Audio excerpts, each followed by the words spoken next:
Hello and welcome to the front. On today's episode, we're going to be exploring a lesser known site here in Germany, which was the Prora hotel network. It was a Nazi-built resort, purpose-built for the Germans to come up to the northern island of Rügen to take their holidays.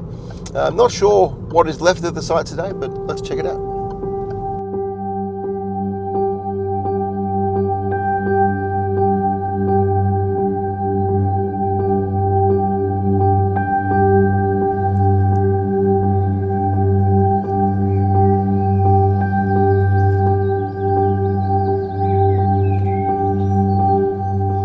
So I'm now walking along what remains of Block 5, which is of the rest of the Prora hotel network.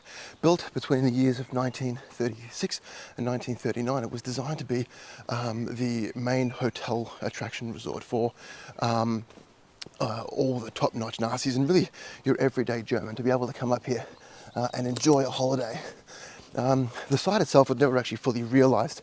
It was built at the time a whopping 4.5 kilometres long, making it the largest hotel network actually ever to be completed, and is still today the longest building in existence. Everything else that's really above that is really only fortifications like the Great Wall of China and that sort of thing, are really only the few sites that really kind of beat this out for its sheer length and magnitude.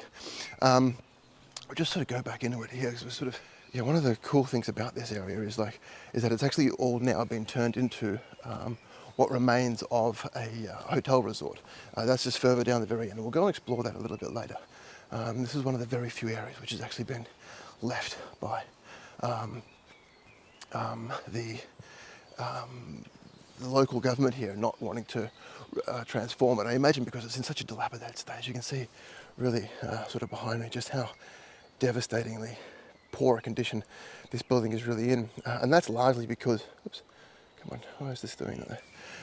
And it's in such a poor state, mostly because the Soviets, after the war, they took ownership of this area for a few years, and then it was later given off to the East German government, who then gave it to the East German military, and they used it as an area to conduct urban operations. And from there on, the building was just completely stripped. After the mid-1990s, there were pushes to actually sell the building, but no one, of course, wanted to buy it. As you can see, it's still, in a horrible state. After some consolidation, they decided to turn one section of it into the world's largest youth hostel. In fact, it is the world's longest youth hostel, I believe, with a whopping 400 beds. Further development took place a little bit further on. A hotel has bought it now. It has 300 beds, and then further development, I believe in 2005, it was bought by a further developer and then converted into some apartments. And they've been auctioned off, some of them for a whopping 700,000 euros. So in the end, I suppose it did kind of get turned into what it was designed to be, a holiday resort.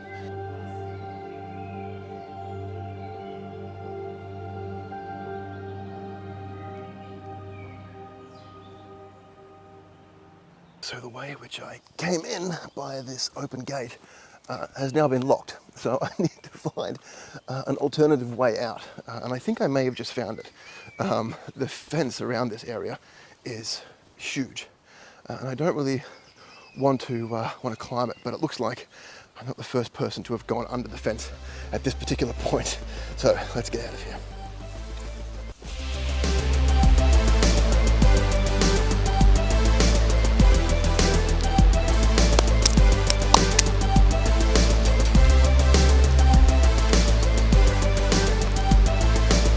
So there we go. That is putting the old army skills back to the test. All right, so let's go check out what remains of the new complex that has since been built today. Okay, so I'm down now at the sections of the Prora resort that still actually exist today. We can see just immediately off the cuff just the dramatic change in obviously how the architecture used to be here, and the brown buildings behind me, and we see also in the white this new area which has now been obviously been renovated as well. And then you contrast that obviously to where we just came, and it's a world of difference. What I'm about to have a look at now is the documentation centre that is here and the history that's of this place. So come with me and let's check it out. This is just something that I wanted to really quickly point out that I thought was interesting. This is sort of like the entire plan of what your life would have looked like if you were in Germany from 1933, way up to 1945 effectively. It says, des Weg des Gleichheiten Staatsbürger, so the way of the equal citizen. And we have all the way from 6 all the way up to the early teens, going into the Hitler Youth, then going, for men and women, it's obviously all separate. The men go into, after the age of 18, to the military, the women go into the workforce, and then after the age of 21, the men go into the army reserves, military reserves, and the women go into motherhood and Hausfrau and housewives. Really kind of plans your life all the way up to the age of about 45, which I think is quite interesting.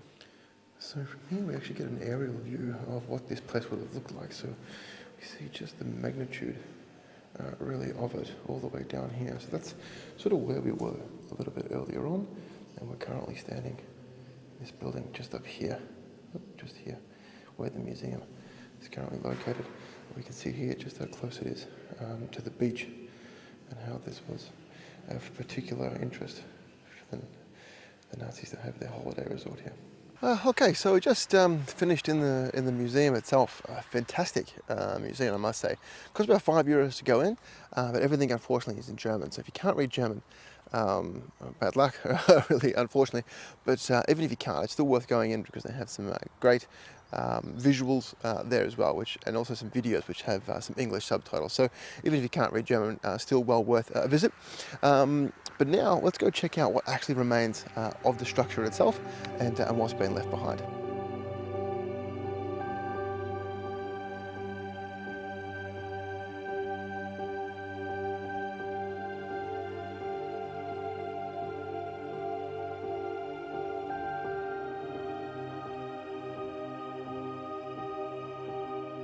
Okay, so I'm down now on the beach, which is really the whole reason why this resort was built in the first place. And the beach itself is, I must say, really quite lovely. And that's probably why this place is open now as a resort, a hotel, and holiday apartments. But let's have a look now at what remains of the Prora resort that has been renovated and turned into these modern-day luxury accommodations.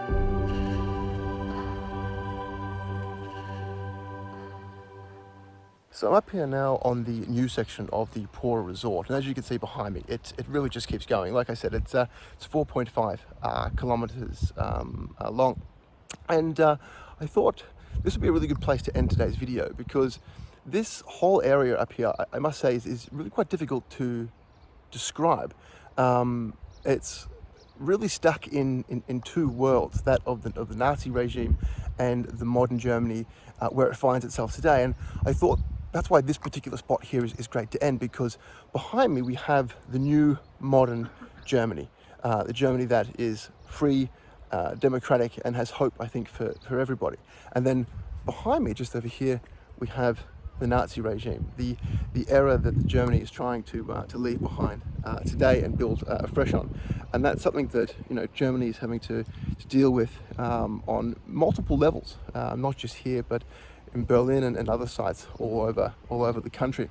And as they continue to build on it, they reconcile their past. That's why that museum, I think, is a great place to go into, as it really kind of builds a solid foundation for that. But we have here, like I said, the new Germany, and the Germany that we all want to be a part of, and where I'm lucky enough to live. So that's where I'll actually end it. If you like today's video, remember to hit that like button. If you actually like the format of this, a bit sort of off the cuff and sort of sporadic in that regard, please let me know in the comments, and hit that like button, of course. And remember, if you want more content from me, to hit that subscribe button. And I'll see you next time on The Front.